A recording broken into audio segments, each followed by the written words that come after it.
Женко, телеканал «Эфир». Шаляпинский и Нуриевский фестивали, проходящие в Казани на сцене театра оперы и балета имени Мусы Джалиля, теперь запатентованы и имеют товарный знак. Это означает, что право на использование этих названий и на проведение указанных фестивалей принадлежит только Татарстану.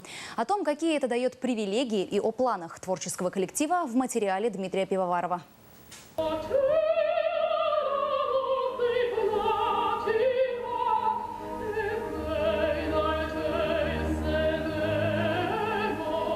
Свой сезон театр начнет со спектакля, на который билеты были проданы еще летом. Это опера Джузеппе Верди «Трубадур». История с запутанной интригой, кровавой развязкой, поединками, мщением, ядом и роковыми тайнами в свое время заставляла холодеть кровь у любителей оперы. Мрачная история требует и соответствующего обрамления. Кители, шинели, пальто и гимнастерки пошиты из темной и серой тканей. История уже отобрала те названия, которые сегодня достаточно популярны в мире.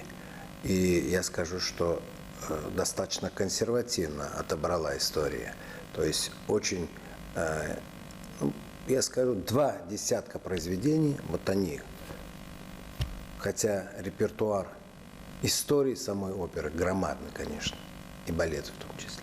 Всего пошито свыше 270 костюмов для знати и армии. Страсти кипеть будут нешуточные. Пошивочный цех первым вышел из отпуска и работает, не покладая рук. Есть разные художники. Разные художники по-разному подходят к своей работе.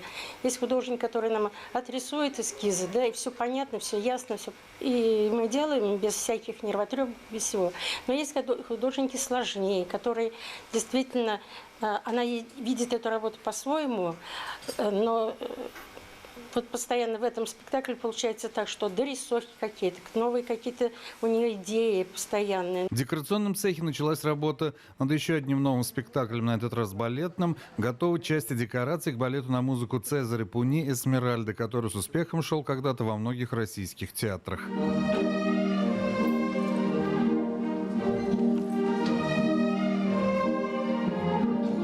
И еще одна деталь, которая стала известна сегодня. Шаляпинский и Нуриевский фестивали, проходящие в Казани на сцене оперного театра с большим успехом, стали товарным знаком. Это такой сертификат, то есть название уже этого фестиваля не может быть где-то проходить в другом городе.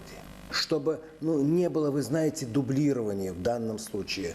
Мы были действительно первыми, и у нас есть какие-то основания для этого, в том числе естественные основания, поскольку Федор Иванович родился здесь. В октябре, ноябре, декабре и январе продолжится гастрольная европейская жизнь театра. В городах Голландии, Австрии, Бельгии, Франции, Германии и Швейцарии покажут «Аиду», а также 4 классических балета. Гастроли расписаны на годы вперед. Мы работаем с 3 агентурами в Европе, поэтому они крайне заинтересованы для того, чтобы, и более того, я вам скажу, и даже отношения, несмотря вот этот весь какое-то такое напряжение, к нам наоборот больше внимания даже стало сейчас.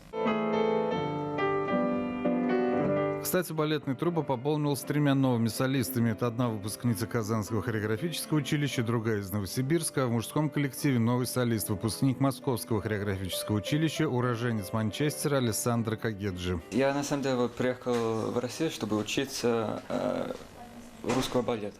Именно традиции, культура и все. Вот, поэтому я приехал учиться и зачем работать вообще в русском театре. Дмитрий Пивоваров, Альфред Камилевский, Роман Фенин, телеканал «Эфир».